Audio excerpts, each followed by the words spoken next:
sa balikat ng panganay. Ako ang unang binhi, ang itinanim sa layuning magbahagi, pagkat sa balikat ng panganay, libu-libong pangarap ang siyang nakasalalay. Kabiguan ng pagsuko, kasalanan ng hindi pagtupad sa pangako, at kamatayan ng kapalit sa di marunong tumayo pagkatapos mabigo. Kamatayan ng mga pangarap, ang pangarap na hindi lang para sa isang tao, kundi sa buong parte ng tahanan ko. Ang aking mga paa ay sinanay sa paglakad, ang mga kamay kong patuloy na naglalahad.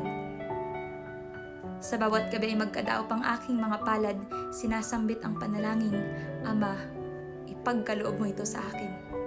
Ang makikinang na mata kong sa hinaharap na mumutingkad, ay minsanang nilalandasan ng mga luhang sakit ang inilalantad, at sa balikat ko ay pasa ng pangarap na inilahad ko sa mundo.